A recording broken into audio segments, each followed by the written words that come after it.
Peace, everybody. Welcome to Capital Combat. The name says it all. I'm Hakeem Branch, and today I'm going to recap this past Saturday's UFC 227, which was a very good card, which we had two title fights that we broke down in a preview video. So if you're new to the channel, make sure you subscribe and check out the preview video, because we're going to not only talk about what happened in the octagon in this video, but what happened in relation to what we talked about in the preview video.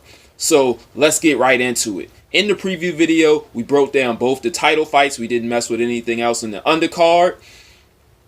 So I'm going to start with the flyweight title fight, in which Henry Cejudo shocked the world by beating basically the only UFC flyweight champion that had been in that division since its inception, Demetrius Johnson.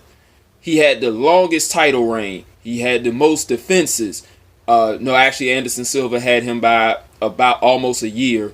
But as far as number of defenses, he had that on lock. He was doing it in spectacular fashion. 7 finishes and 11 defenses. The sky was the limit for him. So in the preview video, I picked Johnson, and Rob was rolling with Johnson as well. Both of us felt that his skill set was just going to be too much for Henry Cejudo. Him being very well-rounded, him being able to mix up his attack, cut angles, use a very striking attack, a underrated ground game with his takedowns and submissions, and Cejudo, being a gold medal wrestler, has really upped his game since that loss to Johnson back in 2016, but we didn't think it was going to be enough to overtake the champ. And as you can see, because this video is almost a week later, we were wrong on that part. But Demetrius Johnson gave him all he could handle in defeat. So what were some of the strategies that Cejudo used to win and pull this upset victory and become the new UFC flyweight champion? The first thing was he never strayed from his game plan. His game plan was to stay composed, stay in Demetrius Johnson's face, and whenever the takedown presented itself, get it and use heavy pressure to keep Johnson down.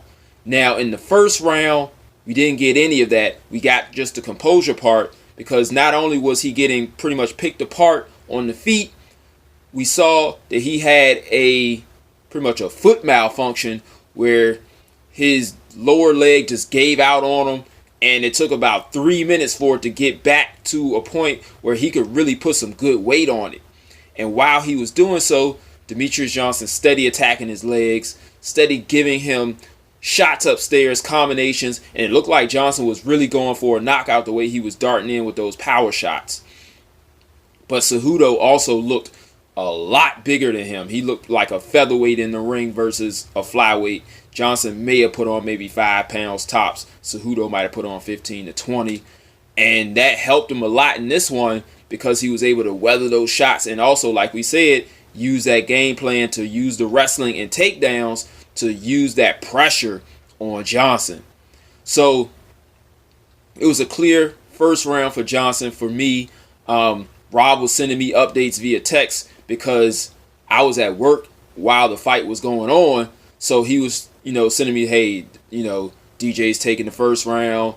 And the second round is where things really get a little dicey, because Cejudo starts to get some takedowns, but Johnson immediately counters with what Daniel Cormier called the Granby roll.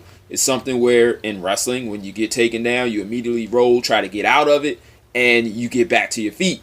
And he used that to great success in the second round. And on the feet, he was still beating Cejudo to the punch.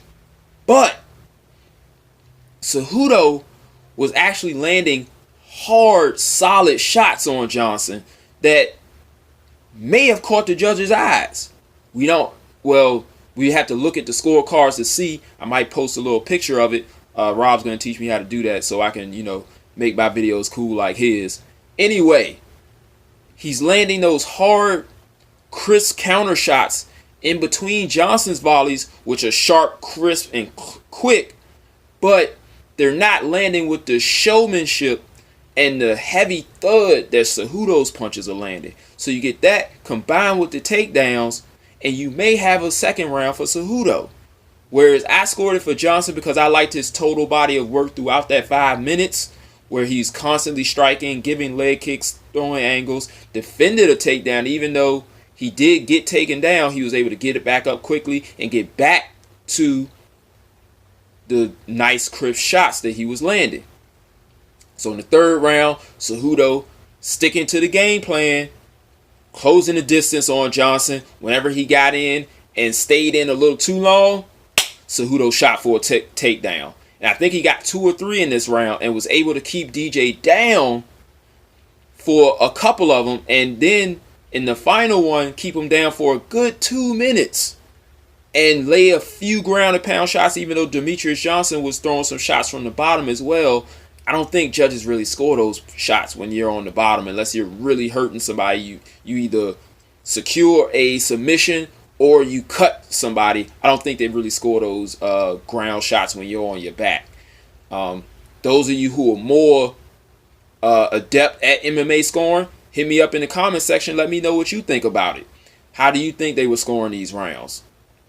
Going to the fourth round, another round that I scored for Cejudo, where he once again scores several takedowns, lands heavy, hard counters, while DJ is consistently working, consistently landing shots. The leg kick was there for him all night. Cejudo never countered that. He never tried to check him. I don't know if he was fast enough to even do so, but the leg kicks was there for him all night. He's coming in with hooks, counters, crosses, charging in, getting out, getting some knees in the clinch. But Cejudo gets some very good takedowns and is able to hold Johnson down once again. We go into the fifth round. Another close round. I gave it to Johnson. I did end up scoring the fight for Johnson 3-2 like one of the judges did. But like I said, that second round, you score that for Cejudo, you got a whole nother ball game on your hands. I think he clearly won rounds 3 and 4. The first round was clearly Johnson, and the second and the fifth rounds were both toss-ups. So we got a new flyweight champion. We don't know what's going to happen. I believe they should do an immediate rematch. It was a close fight. It was a good fight. And even in defeat, Johnson handled himself well. He didn't get blown out of the water. So I think they should run it back in a trilogy fight. We'll see what the UFC brass does from there. So into the main event, where we had the rematch between TJ Dillashaw, the reigning UFC bantamweight champion, and Cody Garbrandt, the person who he wrested the title from in his last fight. So we all know the history between Garbrandt and Dillashaw, Team Alpha Male, Bang Ludwig and TJ, and all of that animosity and soap opera stuff that went on with that. In the preview video, I was thinking that if Garbrandt could keep control of his emotions, he could punch with TJ, hurt him, and possibly finish him this time. He did everything except for keeping that composure, which TJ Dillashaw did. Dillashaw was able to keep his composure, get hurt once again, get his eye closed in the very small amount of action that we got from those crisp left hooks of Cody Garbrandt, and still know what he needed to do, stick to his game plan, and land his counter shots in order to secure a stoppage.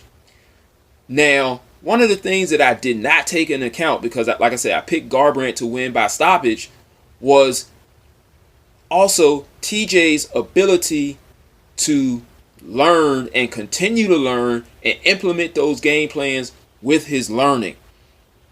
He is someone who is still trying to elevate his game, much like Demetrius Johnson and Henry Cejudo in the previous fight that we just talked about.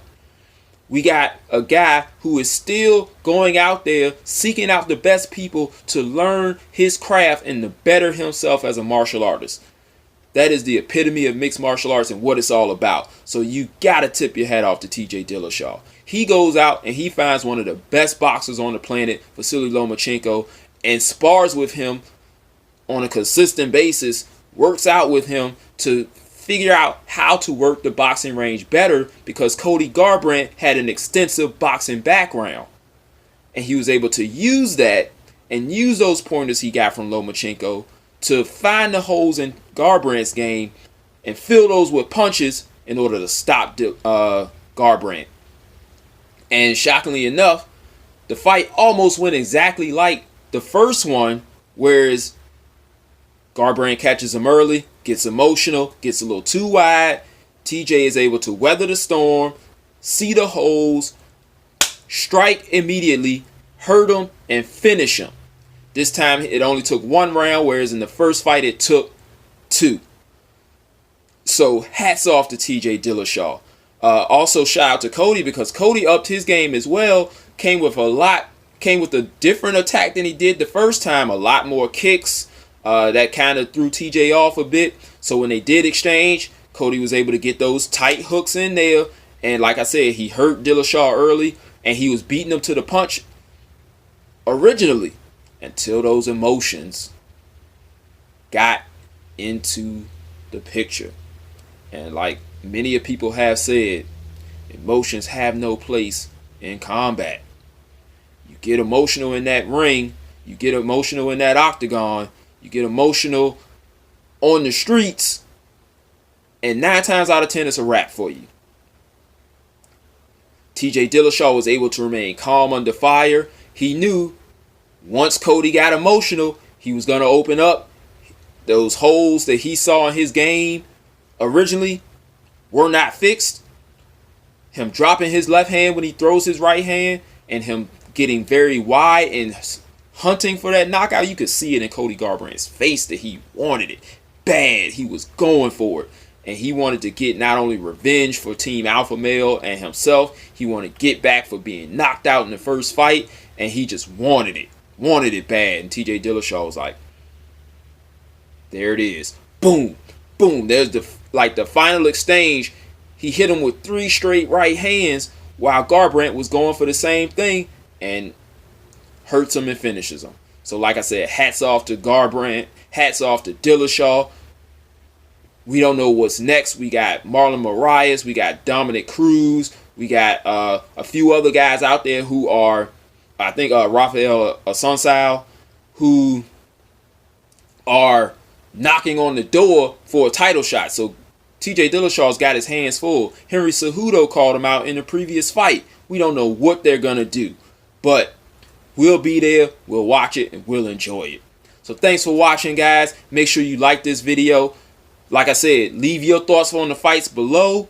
If I said it earlier in the video, but go ahead and subscribe if you haven't done so yet. Catch out our boxing videos, our MMA videos, our technical toolbox videos. We got a lot of stuff on this channel for you guys. If you like combat sports, this is the place for you. So hit us up on social media, Capital Combat, Facebook, Google+, Twitter, Instagram, wherever you get your social media on, we are there. And we'll see you guys in the next video. Till then, fight on. This is round 1 and you've already lost. They don't seem to see that everything we've done is coming and gone. My fists are on fire. I perform till I perspire. My demons are in a rage. Keep thinking that it's a game. I kick rhyme, hurricane. I told them I don't play. I'm liquid. Black Street Fighter.